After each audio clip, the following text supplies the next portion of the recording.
Hola a todos, muchísimas gracias por conectarse con nosotros. Hoy les doy la más cordial bienvenida a este primer webinar del 2024 y la verdad quiero lanzar un reto para todos ustedes, porque si es el primero y ya están visualizando este webinar, pues los reto a que vean todos los webinars del 2024 que vamos a estar lanzando para que aprendan mucho sobre finanzas, sobre inversiones y de todos los instrumentos que pueden comprar a través de Bursanet. Hoy quiero presentarles a Agustín Escalante de Principal Group. ¿Cómo estás, Agustín? Hola, muy buenas tardes. Creo que tu audio se escucha un poquito bajo. Cambió ahorita del A backstage ver, ahorita. Ahí, súper mejor. ¿ahí estamos mejor?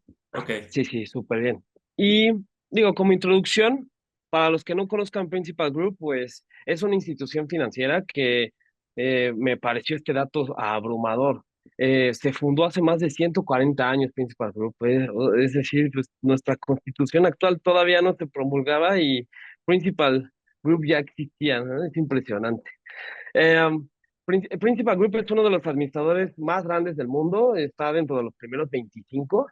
Y, por ejemplo, su acción, para también otro dato curioso, pues pertenece al S&P 500. Entonces, para los que ya inviertan en este índice, pues ya son un poquito dueños también de la empresa.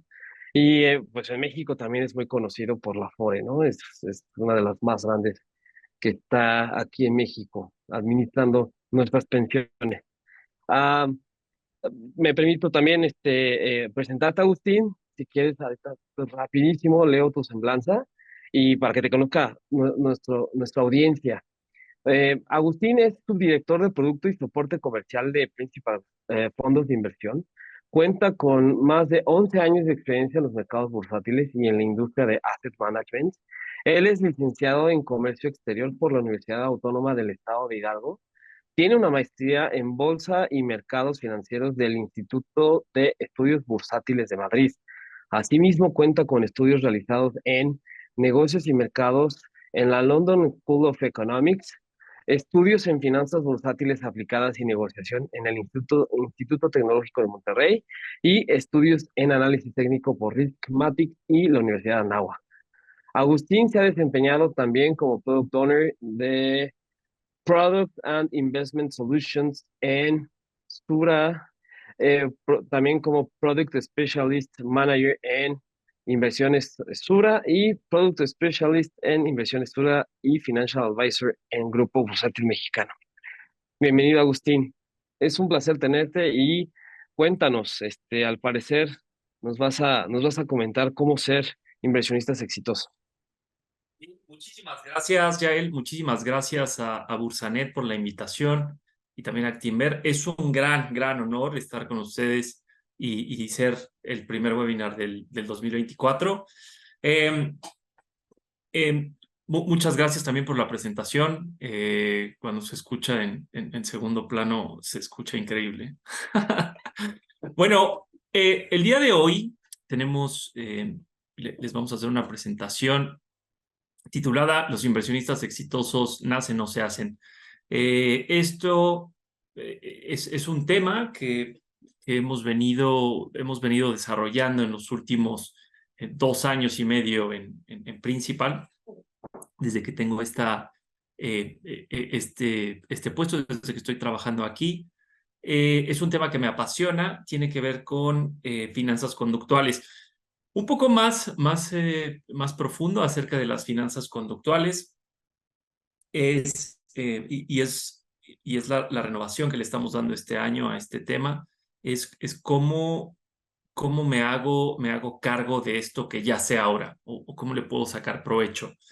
Eh, el título es un poco un spoiler de qué es lo que buscamos describir acerca de lo que es un inversionista exitoso.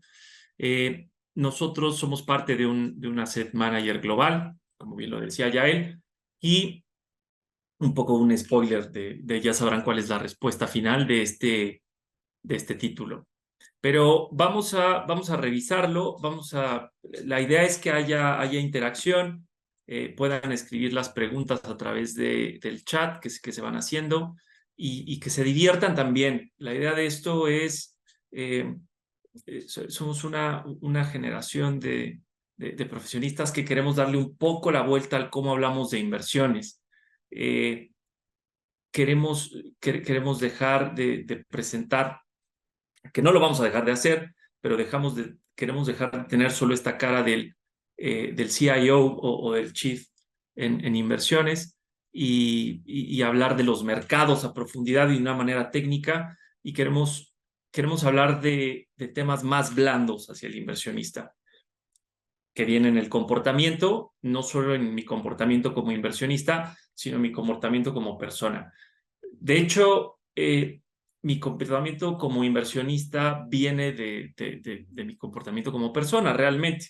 Es una disciplina que es más hacia lo holístico como persona que como inversionista mismo. Pero bueno, eh, vamos a hablar de algunos temas también, algunos casos bastante interesantes que han tenido empresas anteriormente de asset management también. Bueno, la primera pregunta que les voy a hacer, pueden contestar a través del blog o pueden escribirla o hacerse la pregunta a ustedes mismos, ¿no? Si vamos a ver si el inversionista exitoso o los inversionistas exitosos nacen o se hacen, vamos a definir primero qué es un inversionista exitoso.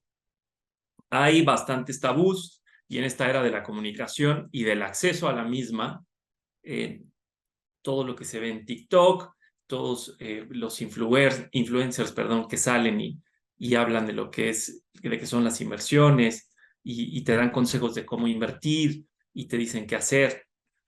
Y hay un montón de chistes también acerca de en qué tipo de activos debo invertir y qué hubiera pasado si hubiera invertido en este activo, etcétera, etcétera. Entonces, primero, ¿cómo definimos a los inversionistas exitosos? Y esta es una de las primeras clases que yo tuve a través de quien fue mi mentor cuando empecé a trabajar en la industria de asset management. Y él me hacía esta analogía. ¿Quién es el inversionista exitoso? ¿El que compra barato, el que vende caro? Aquí tenemos una gráfica del Standard Poor's, es una gráfica de los últimos, de hace 3 días, y se va alrededor de 2 años, 1 año y medio en reversa hacia el pasado, ¿no? Ahí hay unas líneas de tendencia que eso no pongamos mucha atención. Lo que les quiero decir es, un inversionista exitoso es el que compra en el nivel más bajo, o sea, compra en el precio más barato y vende en el precio más alto. Tal vez la respuesta es algo obvia o sentimos que la respuesta es algo obvia, porque no lo es, porque no lo es. Un inversionista exitoso no es la persona que compra en el nivel más bajo y que vende en el nivel más alto. ¿Y por qué no lo es? Porque es imposible saber cuál es el nivel más bajo y cuál es el nivel más alto. Aquí hay una ilusión que nosotros, ahora que empecemos a hablar del comportamiento de la mente y cómo funciona, hay una ilusión que yo como inversor, cuando estoy delante de quien me está enseñando este tipo de historias y me dice, compras aquí y vendes acá, es una ilusión de que no estoy entendiendo la gráfica. La gráfica me está dando tiempo en el eje de las X y me está dando un precio en el eje de las Y. En este caso, en el Standard Poor's, es un nivel en puntos que lo podemos hoy tomar como si fuera un precio, ¿no? Entonces, ¿qué es lo que quiero decir con esto? Yo no sé cuál es el punto más alto y en esta gráfica a valor pasado puedo decir cuál es el punto más bajo y puedo decir cuál es el punto más alto. Pero a nivel futuro, si hablamos del último día de cotización que presenta esta gráfica, yo no sabría decir si va a subir o va a bajar. Hay ciertas expectativas de qué es lo que va a pasar con el Standard Poor's, pero a ciencia cierta no se sabe qué va a pasar. ¿Es el punto más alto? No lo sé. Si en un mes o en 2 meses llegara a un punto más alto, ese sería el punto más alto en ese frame de tiempo. Pero es imposible para un inversionista saberlo. Y mucha de la información que hay hoy en día en redes sociales trata de vender este tipo de ideas. Por ejemplo, el Dogecoin. Cuando salió el Dogecoin, salieron bastantes videos y memes, bastantes graciosos también, que decían, si tú hubieras invertido hace 2 meses en el Dogecoin o hace 2 semanas en el Dogecoin, hoy tendrías, si hubieras invertido 10,000, hoy tendrías six figures, ¿no? O sea, tendrías una cantidad con 6 cifras. Y es un poco un chiste, ¿no? Porque nadie se lo hubiera imaginado, nadie se lo hubiese imaginado. Bueno, además de todo lo que hay alrededor de este tipo de asset classes. Entonces, regresando a nuestro tema y centralizándolo, el inversionista exitoso es el que compra más barato, es el que compra en el punto más bajo y es el que vende en el precio más alto. La respuesta es no, porque si alguien o algún eh, asesor te vende esta idea, quiere decir que se está basando en la suerte, se está basando totalmente en la suerte. Hoy es el punto más bajo del dólar, del peso versus el dólar. No lo sabemos. Hay expectativas que se basan en algunos indicadores macroeconómicos, pero realmente no sabemos si es el punto más bajo. Entonces, es un poco hacia donde queremos llevar esta charla. Y bueno, vamos a tener un primer ejercicio de heurística y la pregunta es, ¿cuál de las dos empresas elegirías para invertir? Ahora, este es un término acuñado se utiliza mucho en la psicología. La heurística es este proceso mediante el cual se toman decisiones con la información que hay disponible y la persona que está tomando la decisión, bueno, esto es un poco un spoiler, la persona que toma la decisión cree que tiene todos los aspectos para tomarla. Entonces, es un poco una introducción al término. Vamos a ver cuál de estas dos empresas elegirían para invertir. Y la información que tenemos disponible acerca de la empresa A y de la empresa B, estos son empresas que existen y hay una historia que vamos a contar más hacia adelante. Entonces, la primera información que tenemos de la empresa A, vamos a hablar de los equipos específicamente que tiene cada una de esas empresas. Las dos empresas se dedican al asset management y la empresa A tiene en su equipo de inversión, tiene 2 economistas de Harvard, ganadores del Premio Nobel de Economía. Tiene un ex vicepresidente de la Reserva Federal, tiene 2 doctores, 2 personas con un doctorado en economía financiera en el MIT y tiene un máster en la London School of Economics. Una persona que tiene un máster en la London School of Economics. La empresa B, por otro lado, lo único que vamos a decir acerca de su equipo de inversión es que tiene un inversor famoso bastante conocido. Me gustaría que pudieran anotar en el chat, pudieran anotar en una libreta o mentalmente decirse en cuál de las dos empresas invertirían. Vemos el chat. En la B. Sí, van Ok. empatados, ya va subiendo la B. Uy, No sería suficiente información, estoy bastante de acuerdo. Em,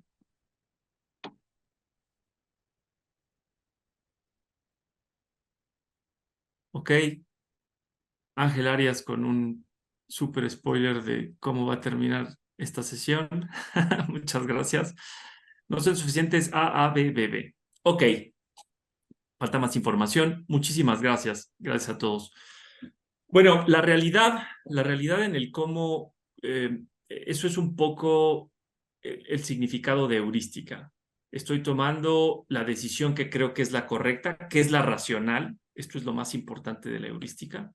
Creo que es la racional y la más conveniente de acuerdo a la cantidad de información que tengo actualmente. Entonces, un poco la trampa aquí es las personas que contestaron que invertirían en la empresa B, me gustaría saber las razones de por qué invertirían en la empresa B.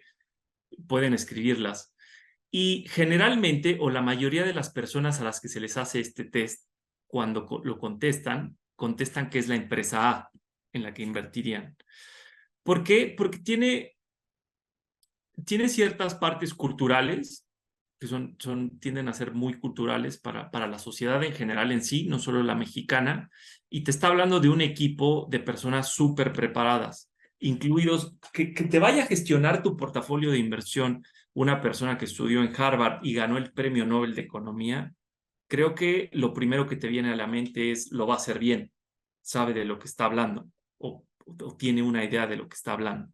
Si te dicen que la persona es un ex vicepresidente, perdón, de la Reserva Federal, te suena que es una persona que sabe de mercados, que tiene perfectamente clara la historia de cómo leer el mercado, cómo leer estas variables macroeconómicas, cómo entender el mercado. Y bueno, ni hablar de los doctores en economía y en la máster y el que está en la London School of Economics. La parte de la empresa del equipo B, bueno, tiene un inversor famoso bastante conocido y eso es todo. ¿Hace falta información? Sí. Repito, la mayor parte de las personas cuando se les hace esta pregunta, este test, contestan en la empresa A y tiene que ver con eso. Culturalmente creemos que una persona que tiene muchísimas más credenciales en cuestiones educativas es una persona que es más inteligente, más racional, por lo tanto va a ser una persona más exitosa y es una persona que en términos de lo que estamos haciendo va a resolverlo de una mejor forma. Entonces, vamos a hablar primero de la empresa A y este es un caso súper apasionante. Todos los que contestaron la empresa A y lo titulamos La genialidad de Long Term Capital Management. Es el nombre de la empresa que existió en los 90s, fue creada por un equipo experto de una empresa de gestión llamada Salomon Brothers, que crearon una estrategia en arbitraje y tenían un equipo bastante experto. Eh, este equipo termina saliendo de Salomon Brothers y o empiezan a invitar a otros expertos, sobre todo de Harvard, del MIT. Dentro de estos expertos de Harvard, dos personas, Robert Merton y Myron Scholes, ganadores del Premio Nobel de Economía en 1997, y hacen un sistema bastante robusto, un sistema robusto que se basaba en una sola variable para ver la volatilidad, que era el VaR, era la medida única de riesgo que tenía el portafolio, y era una estrategia de muy bajo riesgo, porque lo que hacían ellos, tenían un hedge fund, tenían un único hedge fund, y lo que hacían era arbitraje entre bonos. Lo voy a explicar rápidamente, había bonos que ellos llamaban on the run y out the run. Y estos bonos es, por ejemplo, en un ejemplo sencillo, el gobierno mexicano emite un bono a 30 años hoy con una tasa y digamos que un mes después emite otro bono a 30 años también con una tasa diferente. Entonces, eh, estos dos bonos, a pesar de que tienen semanas de diferencia, cuando se lanza el segundo bono tiene una tasa muchísimo más atractiva. Entonces, estas divergencias que existían entre el bono a 30 años que ya estaba emitido versus el que iban a emitir, ellos hicieron esta estrategia de convergencia y era bastante simple, ¿no? Vendían el más caro y compraban el más barato y el spread entre los dos bonos era la ganancia que ellos tenían. Era la ganancia que ellos tenían. Entonces, como estas ganancias o estos spreads no eran suficientes, utilizaban un apalancamiento dentro de la misma estrategia. Entonces, estrategia de bajo riesgo, basada en arbitraje, basada en bonos, vendo el caro, compro el barato, me apalanco y eso a mí me generaba, como hedge fund lo puedes hacer, y eso a ellos les generaba un performance enorme, ¿no? Para el año de 1995, 1996 y 1997 tienen rendimientos maravillosos batiendo el mercado. Empiezan a tener Todo va funcionando de maravilla, se va generando también un exceso de confianza en el mismo y, y empiezan a venir ciertos problemas. Esta es la primera parte de lo que fue esta empresa y la genialidad que tuvieron, ¿no? De realizar esta estrategia de bajo riesgo, etcétera. Conforme va pasando el tiempo, después de 1998, estas divergencias en el mercado empiezan a ser menores, los spreads empiezan a ser menores, por lo tanto las ganancias empiezan a ser también menores.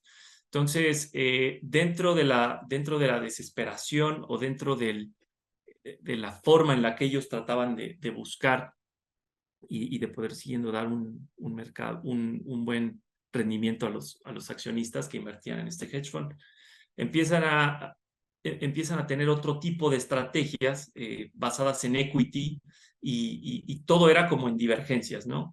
Número uno, empiezan a revisar divergencias entre empresas de equity, por ejemplo, el Cemex que cotiza, bueno, hablemos de América Móvil. El América Móvil que cotiza aquí en México es un ejemplo, y el América Móvil que cotiza en Estados Unidos. Y también con filiales, y empiezan a buscar arbitraje entre las acciones que cotizan y entre empresas del mismo ramo y empiezan a generar estas teorías de que pues, tienen que convergir o tienen que tender a convergir a lo mismo. Empiezan a generar estrategias más riesgosas y su única medida de riesgo otra vez era el VaR. Entonces, como necesitaban tener un mejor rendimiento, se apalancaban más y no lo estaban haciendo muy bien, se les estaba viniendo abajo el tracking y empiezan a pasar varias cosas. Número uno, se empiezan a dedicar a la venta de opciones. Entonces, ellos, hay un chiste dentro del mercado y se les conoce como se les conoce como el Banco Central de la Volatilidad, porque ellos compraban volatilidad, se quedaban con la prima de las opciones y hacían algunas estrategias conocidas como straddle y strangle en opciones. Y el único premio que ellos tenían, o la única ganancia que ellos tenían, era el de la prima. Entonces, un poco para terminar con este tema del Long-Term Capital Management, viene un cisne negro. Siempre, todas las historias que he tenido, que he podido conocer y leer, todas las estrategias que hay acerca de cómo, cómo fallan estas increíbles estrategias que genios hacen. Siempre hay un cisne negro, siempre hay un cisne negro. Siempre hay un acontecimiento que no está dentro del parámetro de lo que es normal, que la probabilidad de ocurrencia es baja de que suceda, sin embargo pasa. En el caso, el cisne negro para Long-Term Capital Management es un bono emitido en Rusia. Rusia es uno de los países que va teniendo esta crisis financiera al mismo tiempo o 2 años después de lo que fue nuestra crisis y el efecto tequila. Por ahí de 1997, si no mal recuerdo. Sí, por ahí de 1997 pasa esto en Rusia y 2002 pasa esto en Rusia después del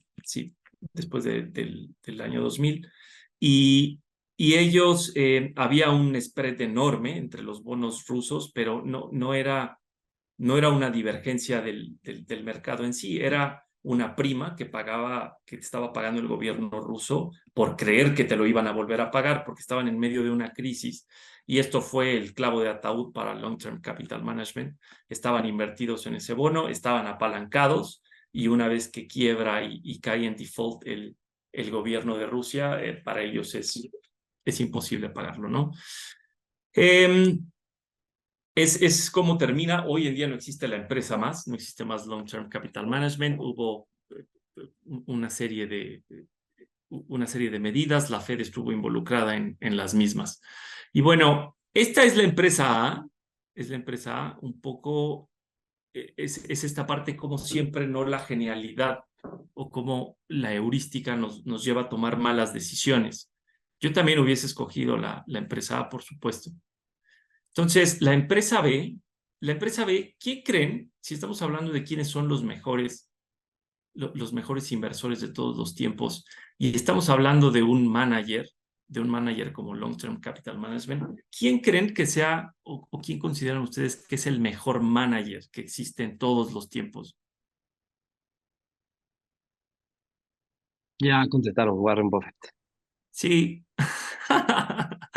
Los, es efectivamente la segunda empresa de la que hablamos, y por ahí alguien contestó también muy acertadamente antes de que hiciera esta pregunta, la empresa B es Warren Buffett y así es. Eh, la segunda empresa es Berkshire Hathaway, fundada en 1967.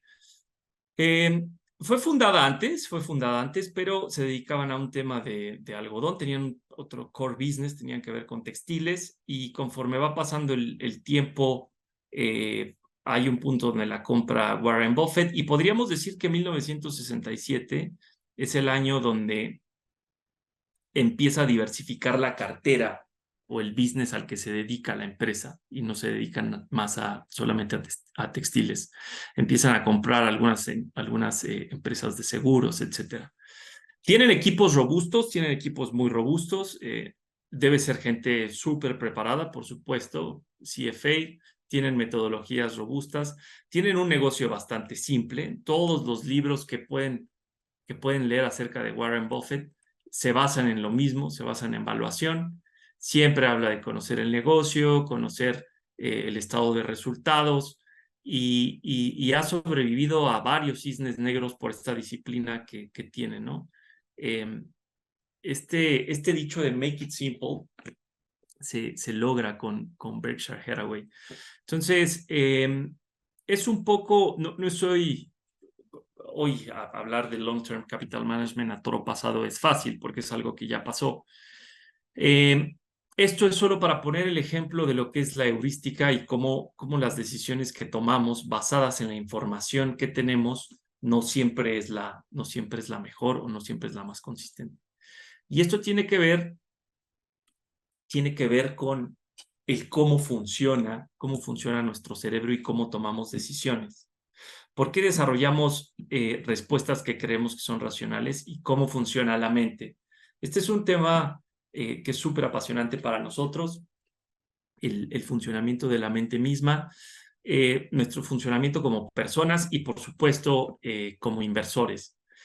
De acuerdo a varios estudios y varios profesionales, varios psicólogos que han estudiado el cómo tomamos decisiones. Daniel Kahneman es uno de los más conocidos, ganador premio Nobel de Economía. Es la primera vez que una persona que no es matemática o que no se dedica a la economía, a la estadística, gana un premio Nobel. Él es psicólogo y se lo gana precisamente por todo todo el estudio que hace, ¿no? En el cómo tomamos estas decisiones y cómo nos afectan. Entonces, hay una división, no es que estemos hablando de hemisferios, sino él lo pone en sistema 1 y el sistema 2 y hace una descripción bastante exhaustiva de lo que es el sistema 1 y el sistema 2 en su libro Thinking Fast and Slow y también este increíble libro que se llama Nudge, que seguramente muchos de ustedes saben y han leído. Hacen esta diferenciación sistema 2, sistema 1, no tiene nada que ver con los hemisferios, es simplemente en el cómo tomamos ciertas decisiones. El sistema 1, que opera de una manera rápida, automática e intuitiva, y el sistema 2, que actúa de una manera predeterminada y autoconsciente. Vamos a hablar un poco del sistema 1 de una manera bastante rápida y cómo este sistema cree que es o más bien, el sistema 2 cree que es el protagonista de la historia. Nosotros creemos que somos racionales todo el tiempo y estamos tomando decisiones racionales todo el tiempo. No es así. Desgraciadamente no es así, porque tomar decisiones racionales en el concepto de lo que es la racionalidad, basados en lo que es la estadística y la matemática, en eso se basa la racionalidad. Yo lo digo de una manera muy simple: la racionalidad se basa en saber que 2 más 2 es 4. Lo que quiero decir es, hay una comprobación matemática de que la elección que yo estoy tomando es la mejor y la puedo cuantificar numéricamente. Todo lo demás pues son anhelos, son expectativas, son creencias. Si no lo puedo cuantificar, no es la mejor decisión. Es el sistema 1 haciéndome creer que estoy tomando la mejor decisión. Entonces, sistema 1, que opera de manera rápida, opera de una manera automática e intuitiva, está asociado a las partes más antiguas que tiene el cerebro. El cerebro reptiliano no tiene nada que ver con teorías de conspiración, por supuesto. Hablamos de esta parte de la evolución del cerebro y es esta parte que me hace respirar en este modo automático sin ningún esfuerzo cognitivo. Ahora, esfuerzo cognitivo quiere decir que tengo que prender la máquina. Tengo que prender la máquina para hacer algo. Caminar en un estado normal, sin tener que acelerar. Utilizo el sistema 1. Hablar mi idioma madre, que en este caso es el español, lo puedo hacer a través del sistema 1. No hay un esfuerzo cognitivo. Si hablo de un tema en específico que tenga que ver con estadística, que tenga que ver con matemáticas, que tenga que ver con explicar el teorema de Pitágoras, qué sé yo, voy a utilizar mi sistema 2 probablemente. Pero en una charla casual, en una charla normal, voy a estar utilizando el sistema 1. Es algo que consume muchísimo menos energía. Es un sistema no controlado también. Es un sistema que no tiene esfuerzo. Es un sistema asociativo, rápido, inconsciente. Ahora, esta es una parte muy importante del funcionamiento del cerebro, del cómo pensamos. Pensamos asociativamente de una manera muy fácil, muy fácil. Nos es fácil asociar términos. Pensar metafóricamente también nos es muy fácil. Nos es muy fácil pensar metafóricamente, porque para ello utilizamos el sistema 1 y son cosas que Daniel Kahneman lo llama la escopeta. Son cosas que yo puedo disparar en el momento en el que llegan a mi cerebro, ¿no? O que llegan, en este caso, a mi mente. El sistema 2, un sistema predeterminado, autoconsciente, centra la atención en actividades mentales esforzadas que lo demandan, incluidos cálculos complejos y otros no tanto. Opera de manera lenta, un sistema asociado a la experiencia subjetiva de actuar, elegir, concentrarse.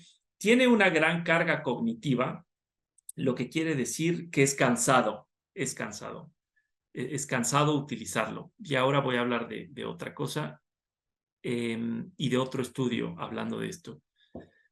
Sistema controlado, laborioso, es un sistema deductivo, lento, autoconsciente y sigue normas. El sistema 2 sigue normas y esto es muy importante decirlo, ¿no? Cuando yo como asesor en inversiones voy y presento mi examen de la MIB de figura 3, sigo normas y estoy utilizando el sistema 2. Generalmente cuando hacemos un examen, cuando estamos en un test, salimos cansados del mismo y es porque hemos estado utilizando el sistema 2 o el sistema que tiene una gran carga cognitiva. Las cargas cognitivas al cuerpo humano se suelen traducir como cansancio, porque estoy utilizando energía. Entonces, hablando del sistema 2, hay personas que pueden utilizar o tener cargas cognitivas elevadas durante mucho tiempo y parece que no les conlleva un esfuerzo. Esto tiene que ver otro estudio realizado por psicólogos en este famoso libro llamado Flow o Fluir, que tiene que ver con hacer algo que a mí me motive a hacer. Algo que me motive a hacer, algo que para mí es increíble hacer. Voy a poder utilizar por grandes lapsos de tiempo el sistema 2, voy a poder tener una gran carga cognitiva y aparentemente no voy a representar un cansancio, no va a terminar siendo como un cansancio. Ahora, no sé si hasta aquí Pensar rápido, pensar despacio. Claro, ese es el libro de Daniel Kahneman, eh, eh, por ahí de 2002 más o menos. Fue el año en el que ganó el Premio Nobel de Economía, si no mal recuerdo.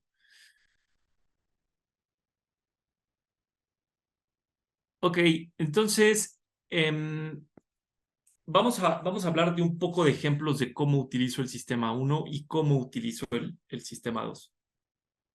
Entonces, todos, mucha atención a las siguientes preguntas.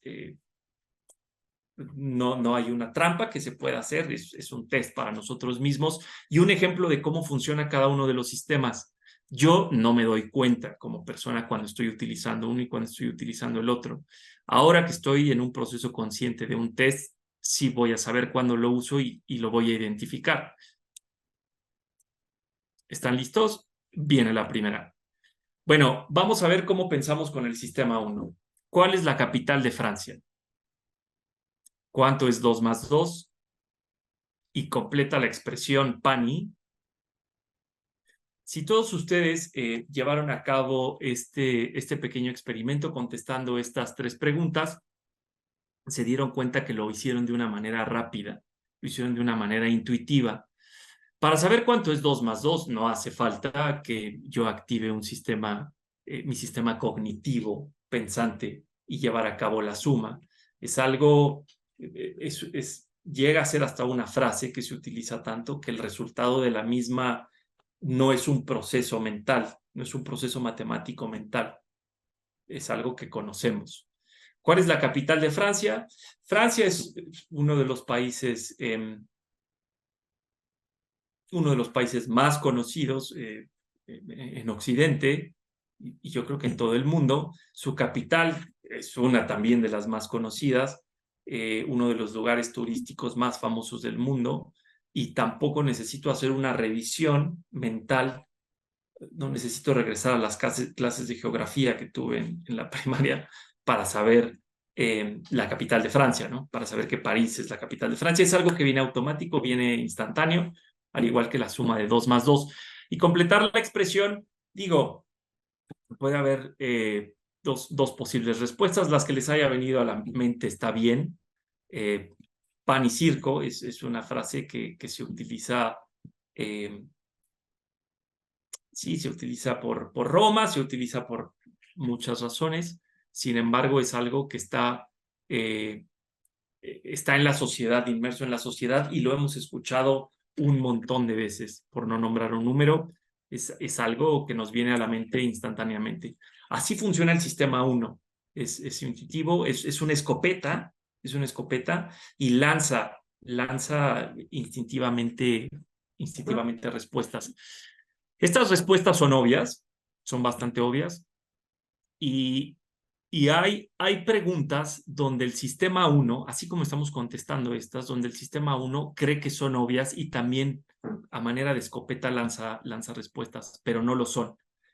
El ejemplo de en qué empresa invertirían, pensando en que no tenemos más que esa información, y viendo las credenciales de todo este personal que estaba en Long-Term Capital Management, la escopeta mental lo que me dice es la empresa A, porque tengo más información de los profesionales que van a gestionar mi portafolio que el de una sola persona.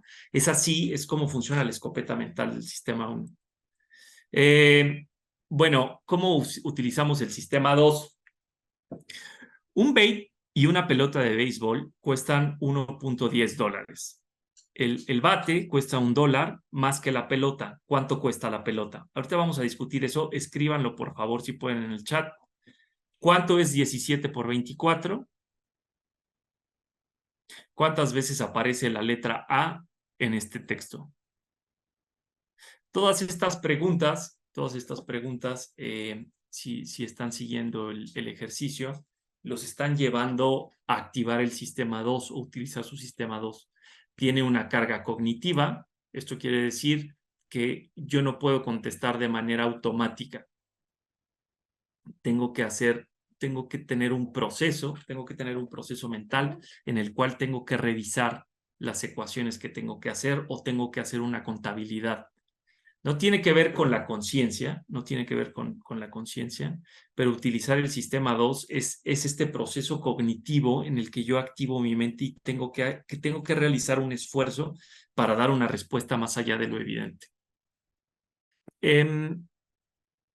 Ok, buenísimo, buenísimo. Bueno, pues esta misma pregunta del bate y la pelota es es un ejercicio que se hace en, ups, perdón, aquí está. Es un ejercicio que se hace en universidades como Harvard, eh, como el MIT, y la mayor parte de los estudiantes contestan 10 centavos, contestan 10 centavos. Y es porque el sistema uno cree que tiene la respuesta y lo hace de manera automática. Y no hay, contestan sin tener obviamente este proceso mental, este proceso cognitivo en el cual yo hago una operación. Así sea una operación rápida, hay un proceso en el que la hago. Todos aquellos que contestaron en el chat, contestaron 5 centavos, que es la respuesta correcta. Hay un proceso, tuvieron un proceso para hacerlo, no lo escribieron de manera automática. El 4 es 17 por 24, es igual, necesito un proceso para realizar la ecuación. No quiere decir que no pueda contestar las preguntas. A eso se refiere con pensar rápido y pensar despacio. El sistema 1 piensa de manera intuitiva y rápida y hace una escopeta, contesta de manera rápida. El sistema 2 es un proceso más lento que lleva tiempo, lleva una carga cognitiva. Entonces, no son sistemas independientes, eso es también muy fácil de decirlo, son sistemas que se comunican entre sí. Generalmente el sistema 1 tiende a ser más visceral, tiende a ser más emocional, y el sistema 2 es un sistema mucho más consciente y explicativo.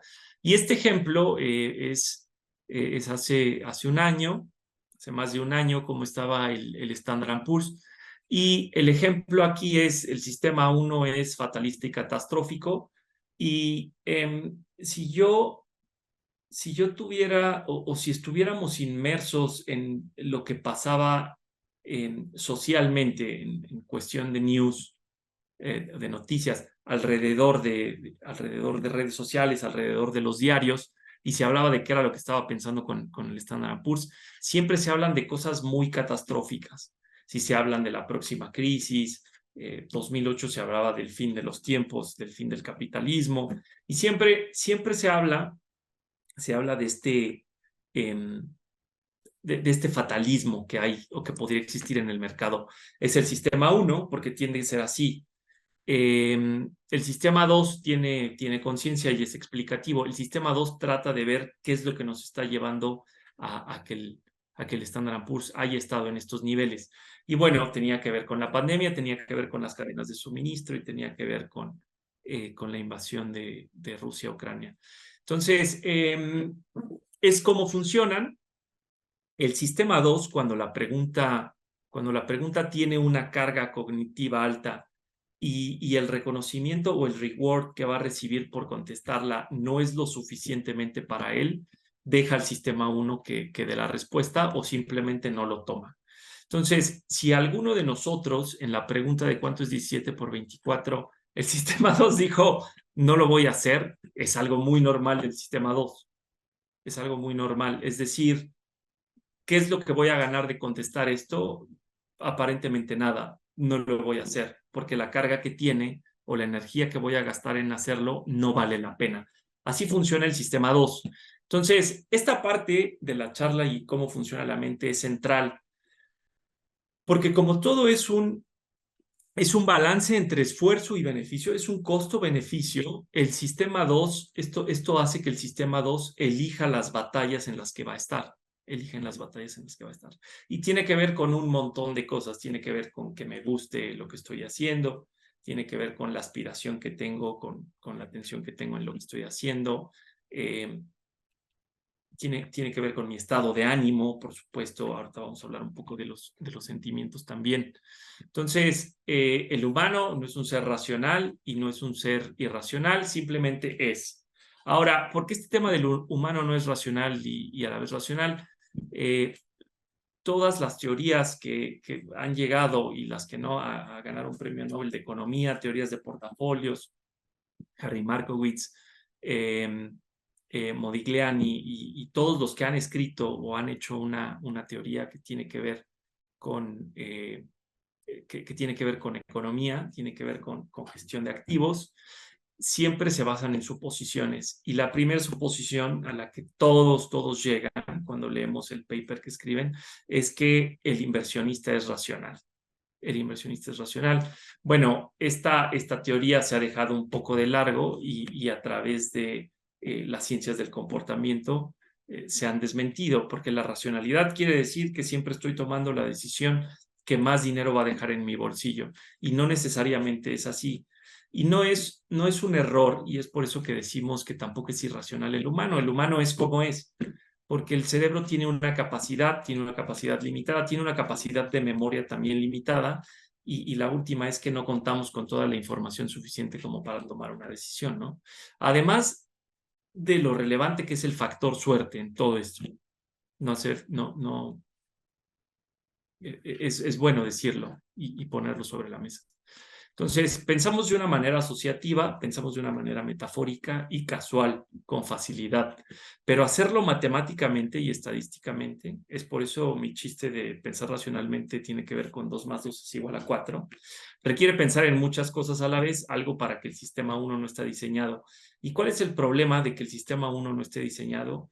Es que la mayor parte del tiempo tomamos decisiones con el sistema 1, tomamos decisiones con el sistema de la escopeta mental, de lo que no nos cuesta trabajo.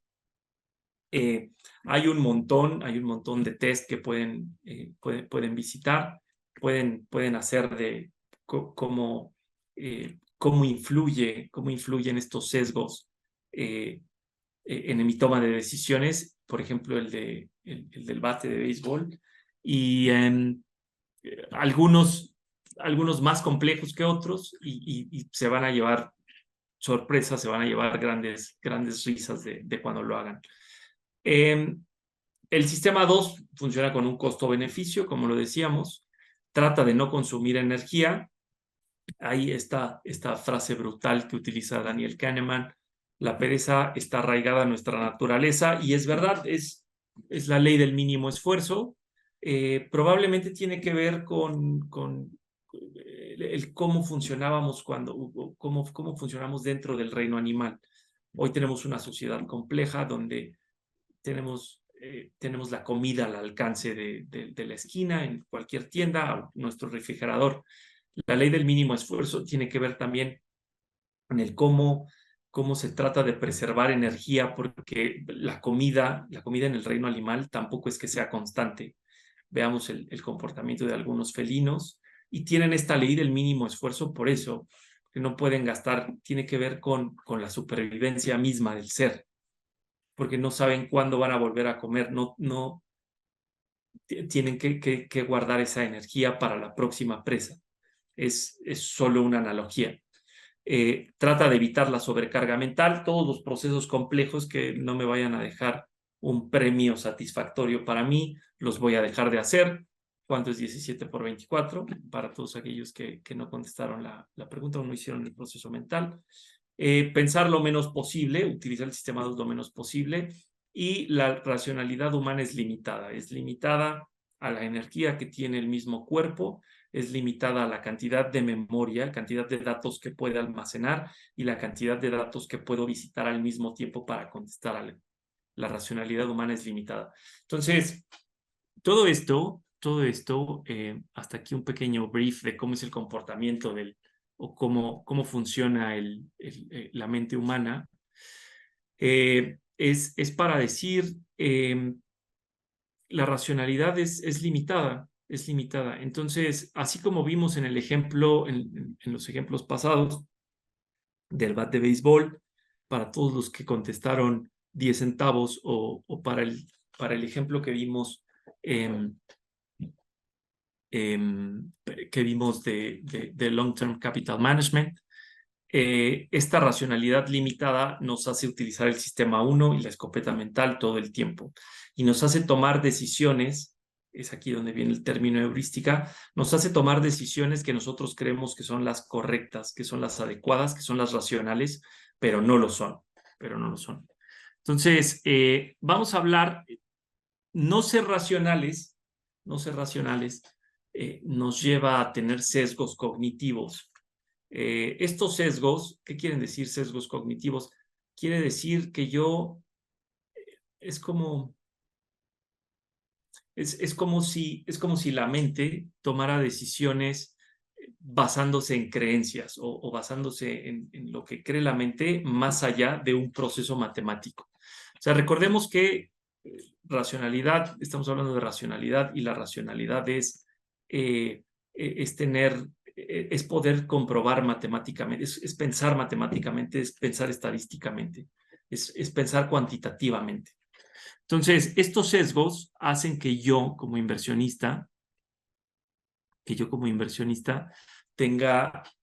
tome decisiones que no son las racionales.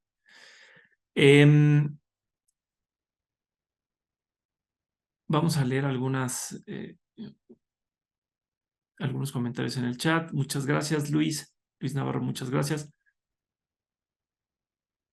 Muchas gracias a todos. Muy interesante la explicación de cómo fue su proceso mental. Muchísimas gracias. Sesgos cognitivos. Vamos a hablar de estos sesgos. Estos sesgos son parte de los estudios que han hecho estos psicólogos en el cómo funciona la mente. Y lo que tratamos de hacer con estos sesgos es identificarlos. Creemos que la primera fase para poder ser un inversionista exitoso o ser un mejor inversionista de lo que soy hoy es identificarlos, y una vez que los tengo identificados, poder dar un doble check hacia las decisiones que estoy tomando, ¿no? O sea, la conciencia del problema es el inicio de la solución. Acabo de acuñar esta frase. Seguramente no. Sesgo de confirmación. Bueno, este primer sesgo nos dice que respaldamos nuestros propios puntos de vista a través de información que buscamos como evidencia y apoya nuestras hipótesis ya preexistentes. Entonces, esto lo que quiere decir es, yo hoy en día ya tengo una hipótesis, voy a un buscador, voy a Google o voy buscando un libro o voy buscando un título que haga que esta hipótesis que yo estoy teniendo, esta preexistencia que yo estoy teniendo, esta evidencia, me diga esto que yo quiero decir o me dé una confirmación.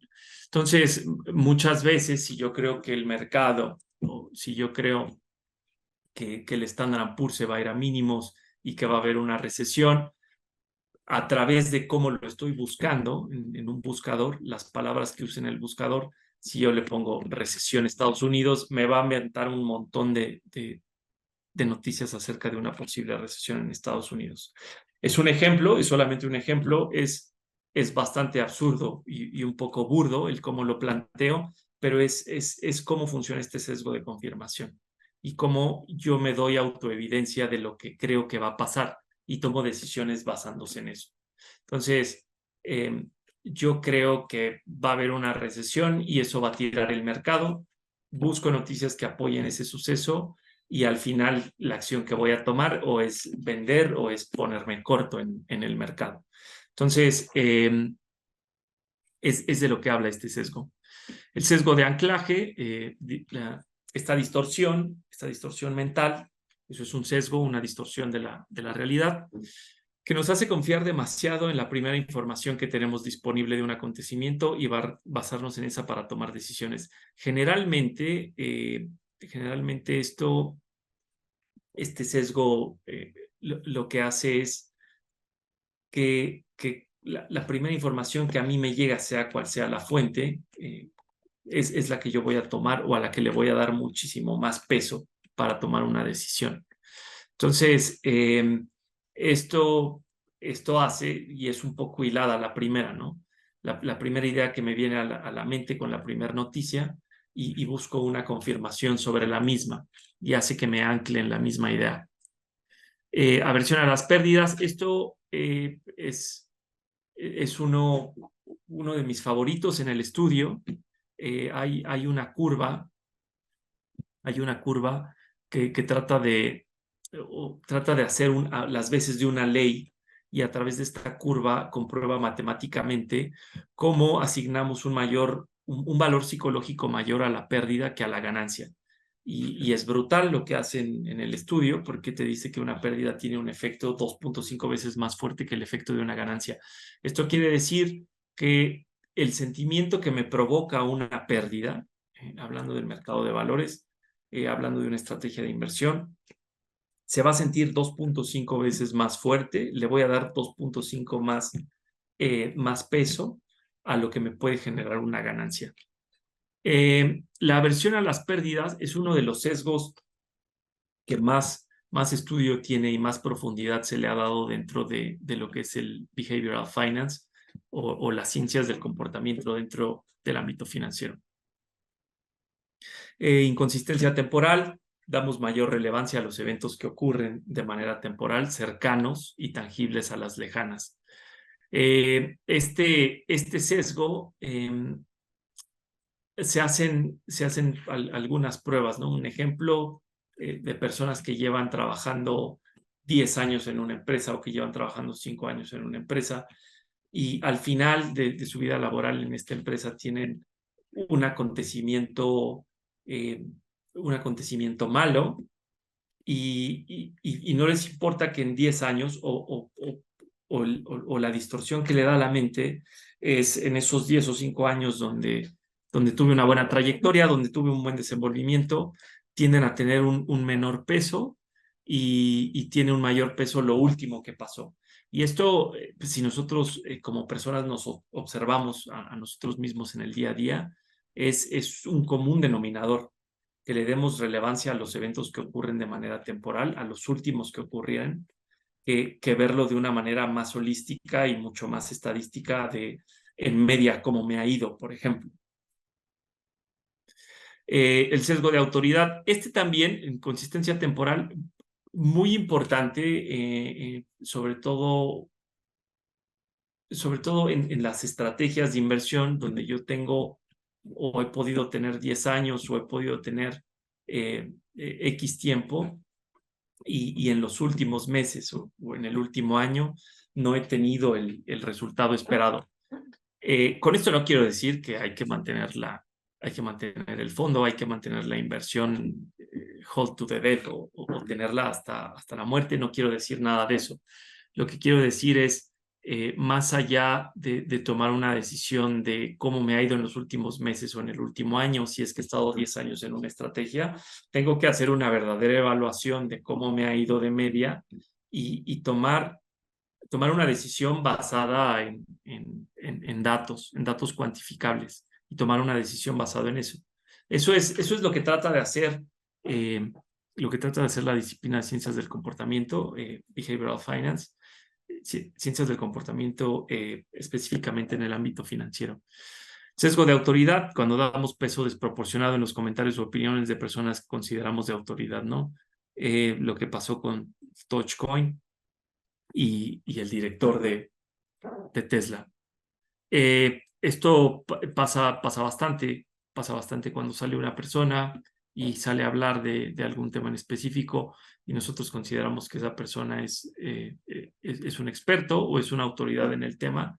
Tendemos a dar tendemos a dar un peso mayor, solo un peso desproporcionado, solo porque esa persona la consideramos una autoridad en el tema. Y aquí no nos damos cuenta que posiblemente esa persona nos esté hablando desde sus propios sesgos. El descuento hiperbólico, que tiene que ver el peso psicológico más alto en las recompensas de corto plazo. Hay un video en YouTube que es el más famoso que existe. La prueba más famosa que existe de este tipo de sesgo, y es la de los niños con los bombones.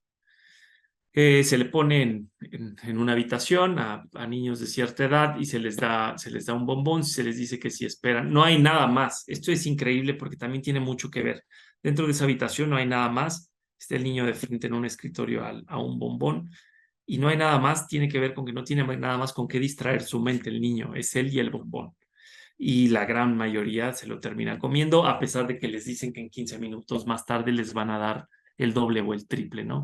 Esto nos llega a pasar mucho o llega a ocurrir mucho como inversionistas, sobre todo con los objetivos y los posicionamientos que nosotros tenemos de largo plazo versus las inversiones de corto plazo. Ahora, lo que tiene que ver aquí es muy importante mencionarlo. Esto hablando de si si me voy a lo seguro de corto plazo y abandono mi estrategia de largo, tiene que ver con un costo de oportunidad, porque cuando yo no tengo claro, o lo que veíamos en la gráfica del principio, no sabemos cuándo empieza a subir uno y cuándo empieza a bajar el otro, no sabemos cuál es el punto más bajo y cuál es el punto más alto del otro. Entonces, el costo de oportunidad es que yo cambie mi estrategia a algo de corto plazo y lo de largo plazo empiece a tener otro tipo de comportamiento o empiece a subir. Y el costo de oportunidad es ese, que yo no estaré ahí cuando cuando esto pase. Bueno, la prueba social o comportamiento de manada tiene que ver con imitar acciones que realizan otras personas bajo otras creencias, adoptando que el comportamiento es correcto. Hoy en día, eh, y regresando a toda la información que hay en plataformas como YouTube, como TikTok, como Instagram, y toda la cantidad de información, influencers y expertos que hay en el tema, hay un montón de tipos de estrategia, un montón de clases de activos en los que se invita a invertir. Muchas de esas veces, yo he tenido muchos compañeros de estudios que hablan del Bitcoin porque se está hablando en general y tratan de entenderlo a través de invertir en él. Y es como, esto es lo que se llama prueba social o comportamiento de manada, y voy a hacer lo que la mayoría hace o lo que mi entorno social está haciendo en cuestiones de inversión. Y esto también tiene que ver mucho con una parte del funcionamiento del cerebro, que es mucho más sencillo imitar comportamientos que crearlos. Se usa menos energía. Entonces, es un comportamiento del sistema 1 que cree que es una buena decisión y es parte también de la heurística misma. Y bueno, muy importante dentro de todo esto y de todos estos sesgos, las emociones. Las emociones. Todo esto y el cómo lo proceso tienen que ver con los estados de ánimo, con las esperanzas, las expectativas que yo tengo, el miedo, felicidad, tristeza, disgusto, la ira, algunos más fuertes que otros, el arrepentimiento y el orgullo, y la confianza y el autocontrol. Entonces, las emociones y los estados de ánimo también van a jugar un papel súper importante al momento en el que yo hago, yo hago inversiones, además de los sesgos. O sea, los estados de ánimo van a formar parte de los posibles o de los errores que cometemos los inversionistas cuando estamos actuando a través del sistema 1. Va a depender mucho de mi estado de ánimo.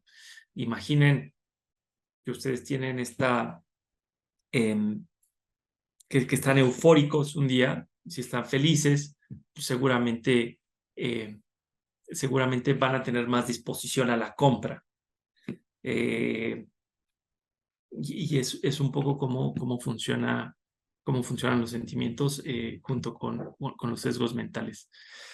Y bueno, estas son, aquí es cómo hemos llegado en el cómo funciona la mente, cómo influyen también estas emociones en las tomas de decisiones que yo llego a tener. Un papel muy importante, los sesgos que me producen o estas distorsiones que me producen a la realidad, no ser una persona racional todo el tiempo. Vimos también el caso de la heurística con este pequeño truco entre Long Term Capital Management y Berkshire Hathaway. Y también vimos cómo funciona el sistema 1, el sistema 2, cuándo utilizo uno y cuándo utilizo el otro, y algunos pequeños ejemplos de cómo corro estos procesos, cómo corro estas cargas cognitivas. Entonces, esto un poco, el cómo puedo corregir estos errores emocionales y sesgos cognitivos, son algunas pautas. Estas pautas vienen de algunos de los mejores inversores de todos los tiempos, según el blog del CFA. Ahorita lo vamos a ver más adelante. Y también mucho viene de la mano de el mejor inversor de todos los tiempos, que es Warren Buffett, y algunas pautas que nos dan. Entonces, número uno, al momento de invertir, tener un plan y apegarse al objetivo de ese plan.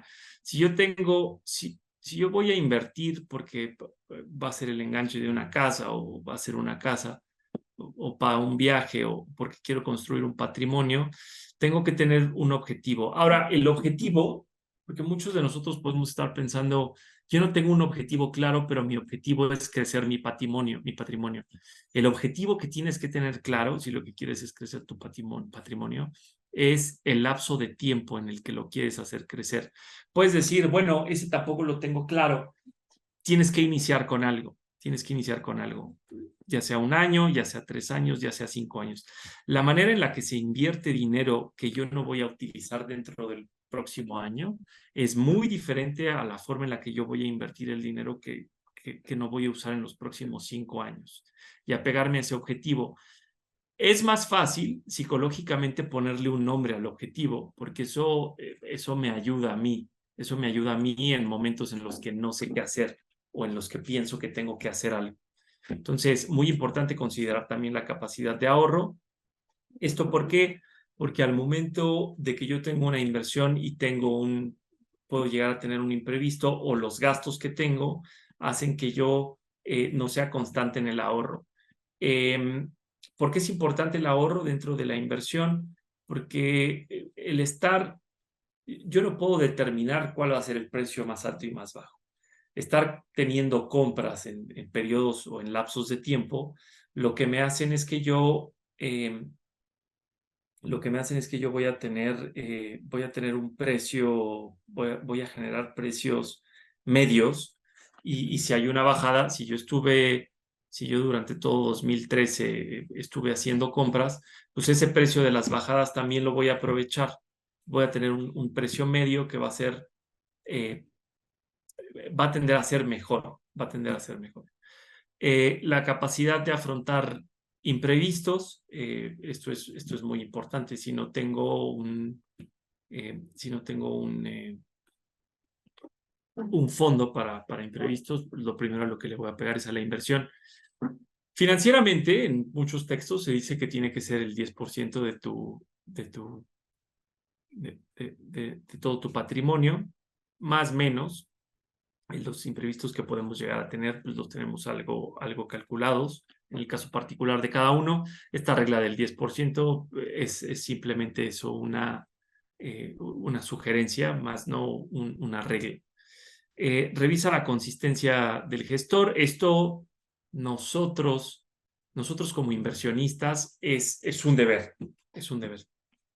Revisar qué tan consistente es el gestor, no dejarme llevar por el vendí más arriba, sino ver cuál es la trayectoria. Afortunadamente, en cuestión de fondos de inversión, toda la información es pública y yo puedo hacer comparativos de toda esta información. Yo puedo revisar la consistencia del gestor con información de un tercero, no necesariamente de ese gestor.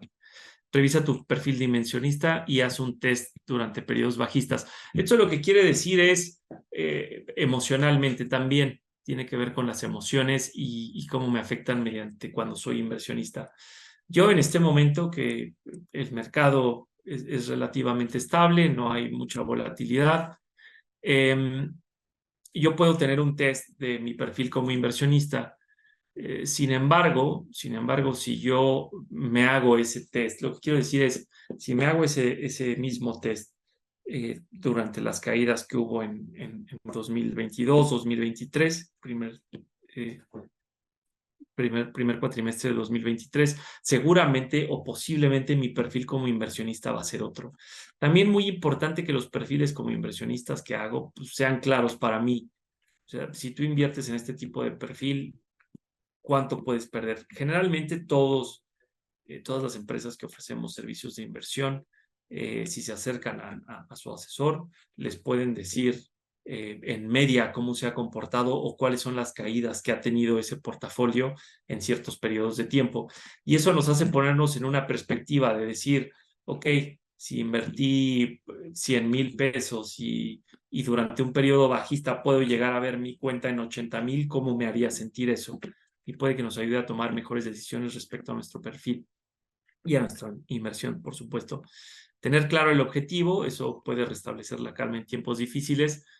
Si yo tengo claro que mi objetivo es mi patrimonio a 10 años, quiero tener un ahorro a 10 años, veo tiempos difíciles, eso no me va a quitar la calma, no me va a quitar la calma y pasado un periodo de un año o 18 meses donde estoy teniendo dificultad o la inversión está teniendo dificultad, puede que psicológicamente me va a ayudar saber que no lo necesito para mañana mismo y ejecutar una pérdida. Asegúrate del tiempo que invertirás si no usarás el patrimonio invertido. El tiempo y apegarse al mismo es una de las pautas más importantes como inversionista. Si yo necesito el dinero por adelantado, seguramente la probabilidad de que el rendimiento que en ese momento tenga mi portafolio va a ser muy diferente a la que yo estoy esperando. Ese es el concepto de volatilidad según la MIB. Algunos consejos de Warren Buffett, por supuesto. Elige simplicidad sobre complejidad. No trates de desarrollar respuestas complejas a preguntas complicadas. Esto un poco desde la parte del sistema 2.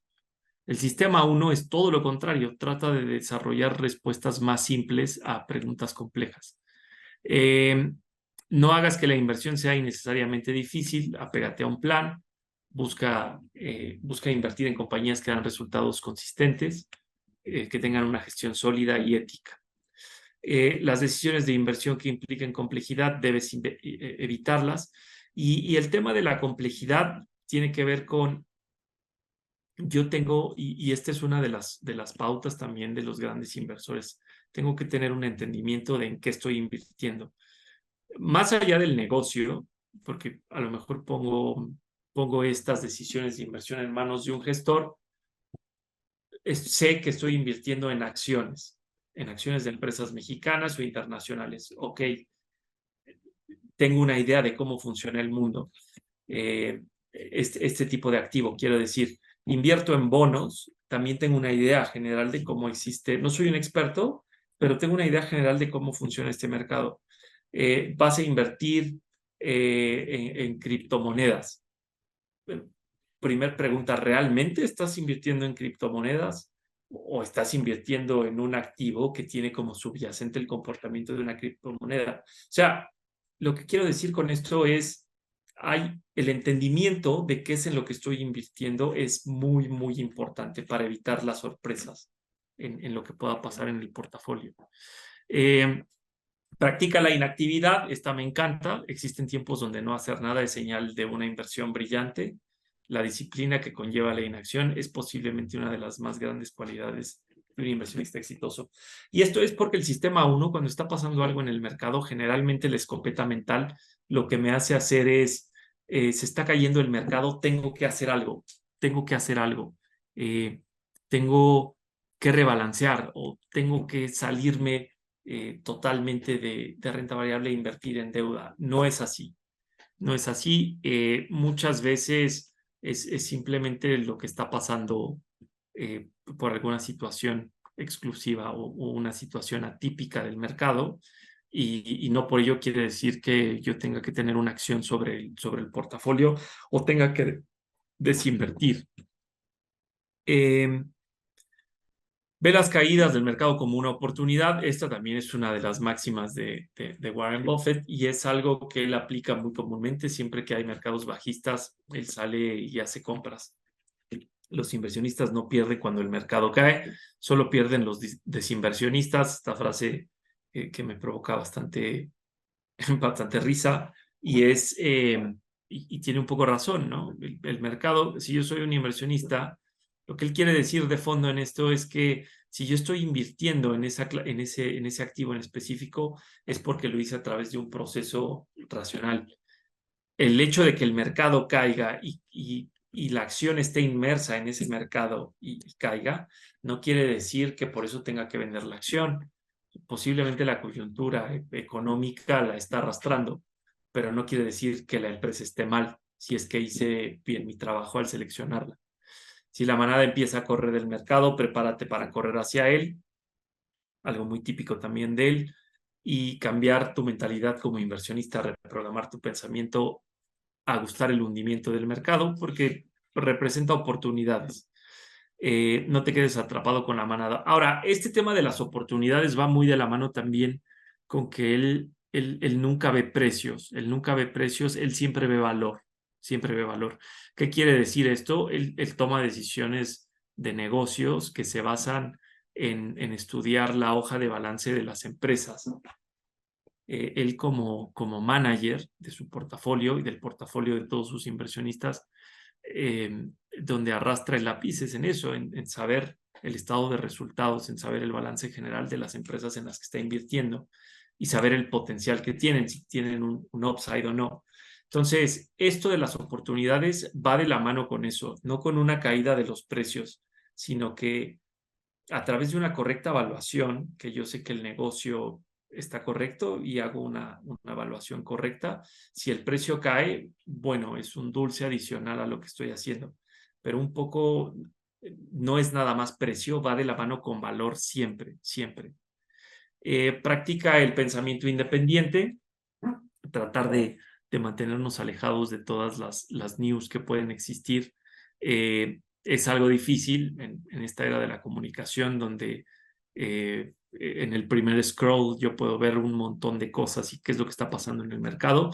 Sin embargo, en el momento de la toma de decisiones para las inversiones, no dejarnos llevar por lo que están pasando en la media y o tratar de practicar este pensamiento independiente y no dejarme llevar lo que está pasando y apegarme al plan. Esto de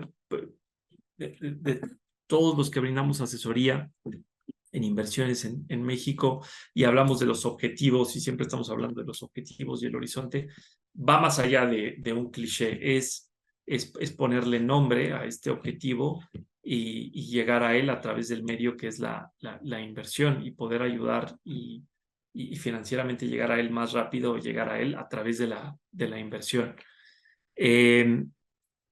Apegarse al plan es lo que me ayuda en tiempos difíciles o recordar cuál es mi plan es lo que me ayuda en tiempos difíciles a no abandonar mi inversión. Piensa en 10 años en lugar de 10 minutos. Esto es porque él está totalmente en contra de ser trader y ve, una vez más, él analiza balances y situaciones operativas de las empresas. Dentro del balance está eso también.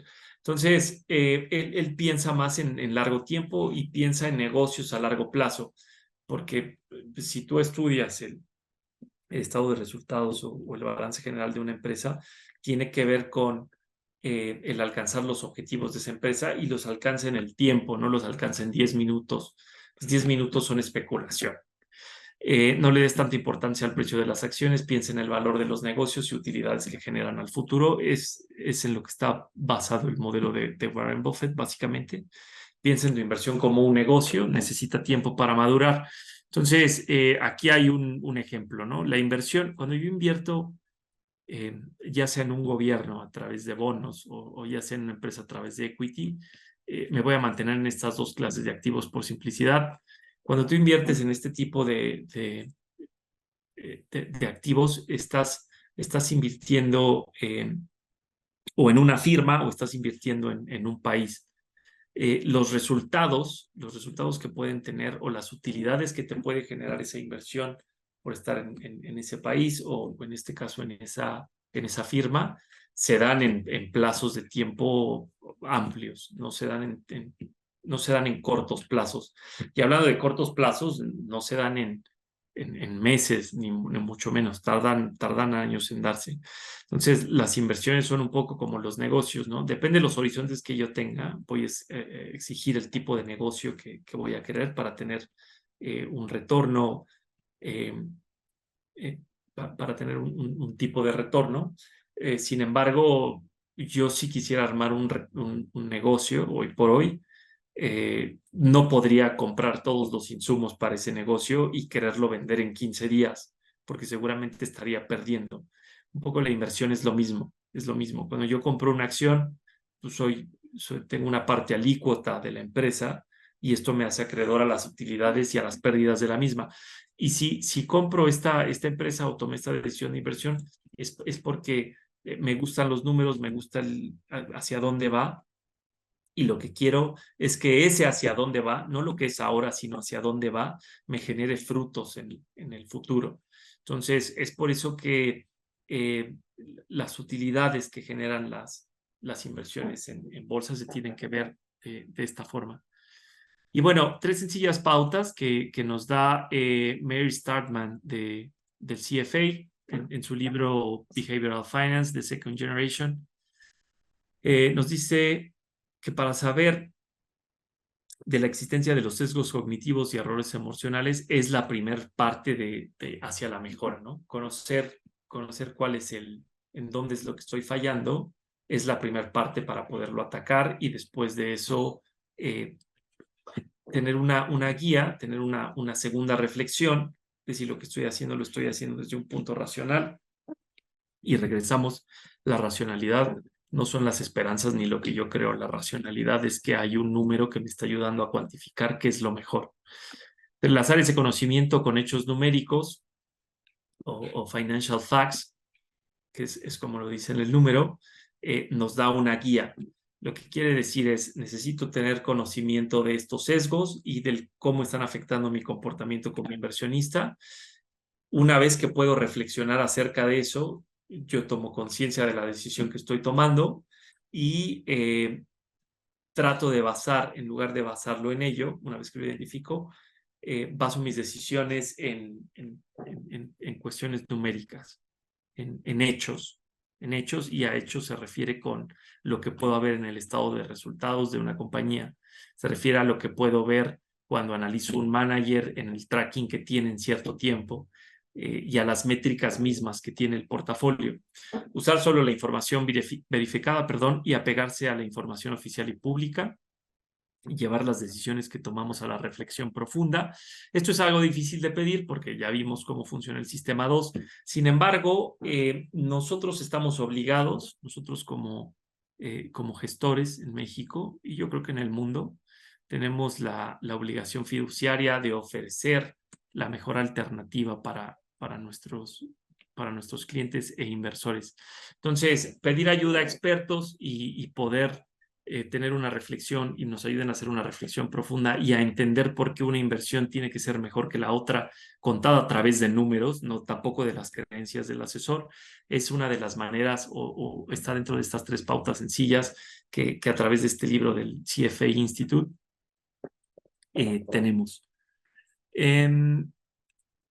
Bueno, los mejores inversionistas, regresando un poco a la retórica de la primera pregunta con la que iniciamos esta sesión, los mejores inversionistas de todos los tiempos son Ray Dalio, para todos aquellos que tienen LinkedIn, bastante activo, tiene unos videos educacionales de economía que son fascinantes, a mí me parecen fascinantes, y es una persona que habla de la economía y habla de las finanzas de una forma tan puntual y tan sencilla que me hizo sentir que soy súper inteligente cuando lo escuché. Es increíble la manera en la que puede hablar de esto, sinceramente. Peter Lynch, que fue el manager de Fidelity, Warren Buffett, por supuesto, yo creo que es el primero y el más famoso.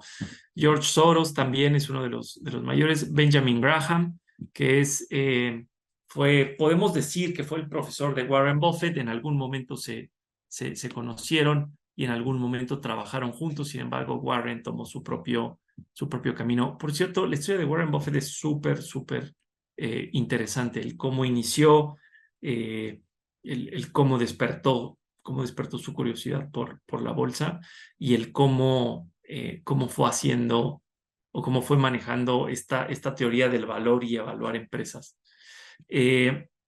Benjamin Graham, que lo podríamos conocer como el padre del value, y es el que empieza a hablar del valor. Sir John Templeton y Thomas Rowe Price, el padre del crecimiento, ¿no? Algunos nombres bastante conocidos, otros no tanto, y ellos son los inversores más exitosos que hay. Ahora, ¿qué los define a ellos como los inversores más exitosos que hay? ¿Compran en el momento más bajo y venden en el momento más caro? No. Tienen procesos robustos, tomas de decisiones con datos cuantitativos, con metodologías que dan continuidad a la gestión, con comités también donde se toman decisiones colegiadas, así como áreas de control libres de conflicto de interés. Todo esto que estoy describiendo tampoco es un cliché, es una realidad, y los asset managers o todo lo que conocemos como operadora de fondos de inversión, tenemos un poco esto, lo tenemos también cubriendo regulación, y lo tenemos también, en nuestro caso en específico, hablando de los más de 140 años, pues respaldados también en un book de cómo hacemos las cosas, en un manual de cómo se tienen que hacer las cosas, no solo en México, sino en todo el mundo. Entonces, lo que les quiero decir con esto y cerrando, comprar barato y vender caro se puede traducir a suerte, de acuerdo a la gráfica que vimos al principio del Standard Poor's. Lo que les quiero decir, que el inversionista exitoso es el que tiene consistencia, es el que tiene una consistencia, es el que tiene metodologías cuantitativas, no de creencias, no de lo que yo creo a través de lo que leo. Si yo leo, puedo generar una opinión, pero esa opinión puede tener un sesgo. Los métodos cuantitativos son cuando yo tengo números y a través de números sé que uno es mayor que otro. Eso es a lo que se refiere esto. Entonces, es esto, ahora que puedes identificar estos sesgos, pues potencializa tu inversión, ten esta revisión o a través de estos tres consejos, esta revisión profunda. Si es verdad que tengo asesores que me pueden ayudar, que me pueden dar bastante información. Al final del día, eh, la inversión termina siendo el patrimonio, lo que alguien o lo que trabajamos. Entonces, el que tenga un poco más de nuestra atención para tomar estas decisiones es súper importante. Muchas veces no tenemos el tiempo por el trabajo. Yo creo que vale toda la pena porque estamos hablando de nuestro propio futuro. Y nada, de mi parte esto es todo, Yael. Muchísimas gracias. No, muchísimas gracias a ti, Agustín. Digo, super cátedra de Behavioral Finance aquí. Muy padre, muy interesante. Y Este, leyendo también todos sus comentarios en el chat, muchísimas gracias. Algunos comentarios me sacan una gran sonrisa. sí, Recomendaciones de lectura. Empezaría con Piensa rápido, piensa despacio, piensa rápido, perdón, de Daniel Kahneman. Por ahí estaba en la biografía, en la presentación. Eh, hablaste de otro libro que se llama Flow. el de Flow, ahorita vamos a hablar de ese. Este de Thinking Fast and Slow de Daniel Kahneman es para empezar un libro bastante bueno. Él es un psicólogo. Dentro de este libro es un libro un poco denso, sinceramente, vierte toda la investigación que él hizo con Amos. Amos es una persona que hubiera ganado también el premio de economía porque todo lo hicieron juntos, pero él fallece y bueno, es un libro, es fácil de entender, es denso, me refiero que es bastante amplio. También el de Notch es un gran libro. Improving Decisions About Health and Wealth and Happiness. Es buenísimo.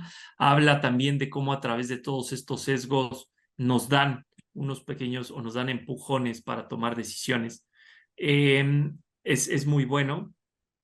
No pusimos el nombre del autor aquí. Este del CFA Institute es bastante bueno. Es, empieza hablando precisamente de las teorías, de las teorías de Markowitz, habla de Modigliani, habla, escoge tres ganadores del premio Nobel con estas teorías de cómo gestionar activos y habla de las suposiciones que hacen de cómo debe ser racional de cómo debe ser racional un inversor y a través del libro va diciendo esto va no desacreditando, pero va haciendo contradicciones puntuales del por qué no funcionan así y va dando algunos consejos. También los recomiendo, un libro bastante rápido de leer también, no es tan denso. Y el de Flow que habla precisamente de cómo hacer lo que nos gusta. Cómo hacer lo que nos gusta, lo que nos apasiona, nos lleva a poder utilizar la capacidad cerebral de una manera por tiempos prolongados, con cargas cognitivas, y que nos sintamos ese cansancio que sentimos cuando utilizamos el sistema 2. También podría ser el libro del blog que escribiste, que invito a todos que vayan al blog de Bursanet y lean esa nota. Sí, bueno, se llama Confusión de Confusiones. Lo más increíble que hay de ese libro para mí, primer libro que habla de bolsa, que denota en los negocios que hacen bolsa, en este caso en el 1600, en la bolsa de Ámsterdam. Y desde ahí, si profundizas, él no habla de sesgos, no habla de behavioral finance, porque no existía la acuñación del término como tal, ni de la disciplina. Sin embargo, hace una descripción del comportamiento de los inversionistas y cómo caen en ciertas trampas que otros inversionistas les ponen. Entonces, un poco leyendo entre líneas y a profundidad, te puedes dar cuenta de que desde la existencia de este negocio existen los sesgos de los inversionistas y existe este comportamiento irracional de los inversionistas. Hacen una pregunta de en dónde está el blog Yael.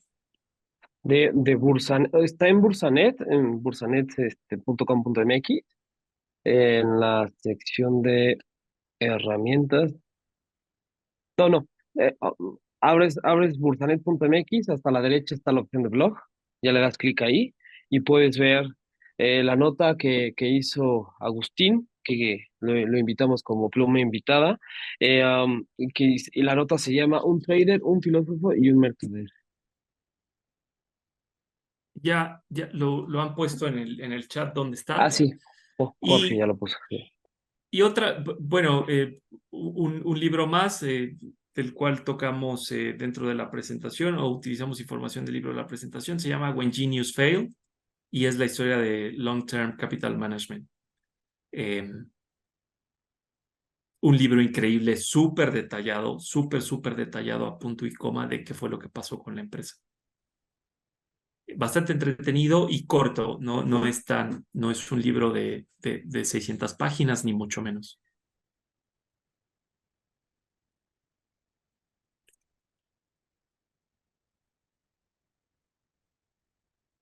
Y bueno, No, yo no sé si tengan más preguntas la audiencia. Yo estaba anotando algunos libros ahí.